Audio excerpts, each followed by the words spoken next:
Hola amigos y amigas, I am Leila, also known as Miss Bohemia, and I'm here for my 1-year iRestore Pro update. What is the iRestore Pro? This is the iRestore Pro. It's a laser and LED helmet that's supposed to stimulate hair growth. Is it for everybody?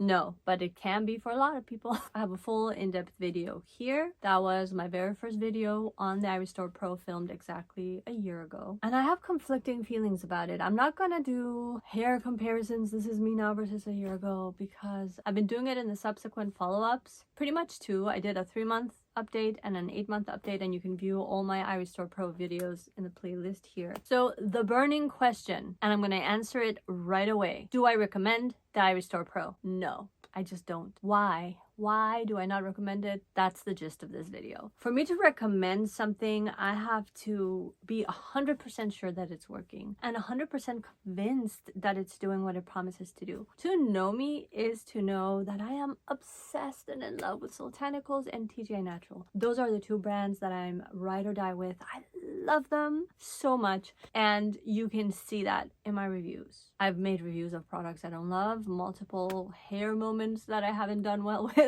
and if you watch my hair videos, you will have seen me have a full meltdown. I've done a review on Marcosi skates. Don't get me started. Hate them, and you can view that review here. So to know me is to know that I'm not gonna lie. And here's the thing with the iRestore Pro. It's fucking expensive. $1,200. We got it for $800, which was still insanely expensive. That year I had won $1,000 in a giveaway, and I had been itching to try the iRestore Pro. My husband wanted to try it because my husband, I believe, has male pattern baldness. I'm not sure. He has basically thinning here, and I've had damage and thinning at my temples here, and so it's hard to show you the growth, etc., when my hair is done because the hair has gotten longer and it clumps into hair clumps, which is something I didn't do before. And my hair is going gray. I'm letting my grays grow out, and so especially here, it's where I'm the whitest. And when your hair is super white and super light, it makes your scalp stand out more, but it's deceiving because, like, if you take a closer look, my hair is not thinner there, it's just whiter and therefore scalpier. And these are also my problem areas that are still having hair growth coming in. So if you see this and it's standing out to you in some negative way, that's why, as opposed to previous videos. But if you do look at my previous videos, especially the 3-month update and the 8-month update, I never fully knew if I was seeing a difference. And then in the moment when I was looking in the mirror, I'm like, wow, I think I am. But then when I would edit the video and do the comparison, and in each video at the 3-month update and the 8-month update, I compared those moments to the very initial filming of the video series in April of last year, April of 2021. And so when I would be editing, I wouldn't really see that much of a difference. 4 months ago, at the 8-month mark, was the last update. And again, once I was editing, I'm like, wow, I don't really see that much difference. At the time of filming, I was convinced that, yeah, I think I'm seeing difference. And for me, my hair is kicking in and it's growing in. But then here's the thing. April through August 2021, I was still bleaching my hair. So that's 5 months. The past 7 months, I haven't been bleaching my hair. And so the main difference in this year as to my habits, because my diet, water intake, etc., hasn't really changed drastically to affect my hair growth. My supplement intake hasn't changed much. The way I take care of my hair and massaging oil into my hair hasn't changed much. So the main marker, the main difference at the half-year mark almost, was that I stopped bleaching my hair or doing any form of chemical processes to my hair. Since then, I feel that I might be having more hair kicking in, but again, it's too early to tell. I'm told by other people who've lost hair at the temples that it's a slower growth process in these areas, so time will tell. I'm going to continue to use my helmet, but after a year of trying it out, nothing has stood out to me in a wow way, and I've at least had half a year without having done any chemical processes to my hair, and I haven't noticed much of a difference. That's telling, because they claim that after 3 months you should be noticing some difference. The most telling factor is my husband. Every time I filmed him, I'm like, well, maybe he's getting more growth. Again, every time I edit with him, zero, no difference. So when you have two people in a household having tried this helmet out for a month and we're not sure, well, I would not recommend paying $1,200, even if you get it at a discount like we did at $800, to not be sure. Something that expensive that claims to be so incredible and so revolutionary should give you clear-cut results that you are sure of. And so I can't recommend it. And this is what I don't understand. Every single review that I have seen online is glowing. So I wonder, have there been negative reviews? Have any negative reviews been taken down? There is one particular hair company that a lot of people love that I hate, that I had tried. I don't know if I'm going to mention them now, but at some point I will. Can't remember the name right now. But it was a hair gel that's like, oh my god, everybody's like loving it. I tried it. I hated it. I came to return it. I had issues with the company returning it. They finally took the return. I sent it in. They were charging way too much for the shipping. So I was angry and I left them a negative review. And then I saw that my review was gone. That's why they have like 5-star reviews. And so when I wrote them saying, really? Is that why you have 5-star reviews? Because after this, I'm like really pissed at you guys. To shut me up, they sent me the shipping difference. So I'm not mentioning them right now to show me, because I just, for the life of me, cannot remember the name. Plus also this isn't the video for it. But that opened my eyes to, wow, I don't know why I didn't think of like smaller companies or more niche companies partaking in that. I think somehow I always attribute that kind of behavior to larger corporation type companies.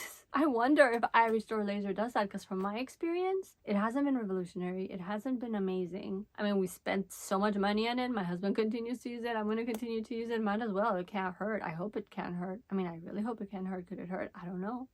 I don't know. If I start losing hair, then I'm gonna fucking stop and then see. And should there be a big difference, I would come back. But I haven't noticed a big difference. And furthermore, I haven't had any reasons to contact their customer support. But I will say this. Before taking the plunge, I had reached out because they have a chance that, oh, maybe they would send me a helmet to try. Maybe they would sell it to me at a steep discount if I tell them that I want to do reviews on it and experiment with it, etc. They never replied. It was just this tone-deaf social media reply. Oh, please email us at such and such email. I would email them like and let us know extensively what you're thinking and what you want to do, blah, blah. So I would email them, no reply. Message them again on social media. They would tell me to email. I'm like, listen, I emailed, no reply. Oh, just message them again. Do it. This thing round and round in circles about 4 times over the span of a few weeks, because it would take them forever to reply. Finally, I was angry. I'm like, why the hell is no one writing me back? I get one reply, fill out this form. I fill out the form, nothing. No reply since then. So I was kind of pissed. But then I won the $1,000. My husband said, you know what, let's buy this. He wanted to try it. So I figured I might as well try it and film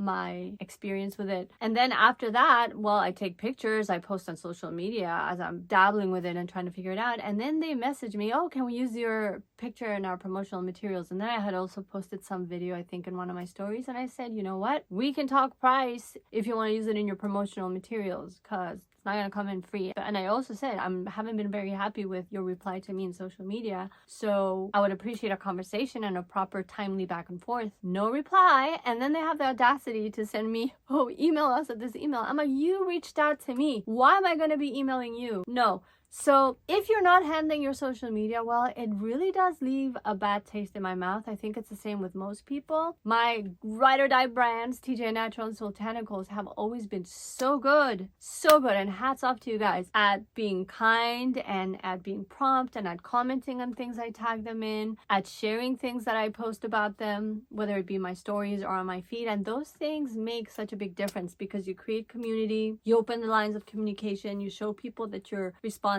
and that you're listening and that you care. And I have many such stories of other brands that I have had over a decade's worth of contact with and connection with, because of the fact that they made it so personal. iRestore Pro doesn't do that. And they're charging an arm and a leg. And they have the audacity, after they charge so much, to try to get shit from me for free when I'm a little nobody. It's like, seriously? Have the decency to compensate people for what they do. Not saying just me, because obviously I'm not doing too much for iRestore Pro, and I'm being very honest, and I'm slamming them. And even if they wanted to pay me, sorry, I'm not gonna accept money tonight either. So that's a whole other thing. All of this together hasn't made for the best iRestore Pro experience. So I've tried to stay open-minded and neutral in my past 3 videos, just to see, okay, fine, I may not gotta have like their social media, etc. But how's this helmet doing? I'm like, try to keep an open mind and let me see, and I think it's growing, and I don't know, and then I edit, I'm like, no. And after a year, if you're not sure, then no. It's the same thing with some of my purple mask experiences. If I don't see a marked difference, if I have to like work so hard to see a little bit of a difference or a little bit of change, then the product is not working. And if that's what I say about a product that costs $20 something,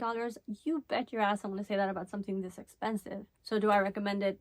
No. And it honestly hasn't been the most pleasurable experience dealing with that company. I kind of wish some other better, nicer company had something that would kick their ass, that I could try their thing and hopefully love it, because I'm really not into this company. I mean, they shared a picture that I posted from my 8-month update recently on their social media. I'm like, oh, okay. Don't think you guys are going to really like my 1-year update. And a lot of companies will share those pictures without actually watching the videos. So I'm being a little petty, but you know, that's kind of like all these things add up. And if they watch this, hopefully you take a beat and figure out how you're putting yourselves out there, because it makes a difference. And that's the impression you left on me, iRestore Pro. So it is what it is. The science sounds good and on point. All those other reviews, I don't know what those people are on. They really like it, but I don't see a difference, and I do not recommend it. I think I've covered it. And that's why I'm just not in the mood to like sit here and, oh, look at this, and try to squint and try to think and then get my husband down here. Honestly, neither of us, the way our growth looks and our hair looks, is much different than the 8-month mark or the 3-month mark. So if anything, go check out the 8-month mark progress, whatever report video here. It's also in the playlist that I linked to earlier, and everything is linked to below. Have you tried it? I don't think a lot of people that I know have tried this. I heard about it from the Glam Belle. She loves it. But if you've tried it, I'd be curious to know and to see what your experience has been, because mine was and that's that. No to the iRestore Pro. Sorry, iRestore Pro. As always, thank you so much for tuning in. I hope you liked this video, and if you did, even if you didn't, please like, comment, subscribe, and hit the notification bell to stay tuned for more. See you in the next video. Ciao for now.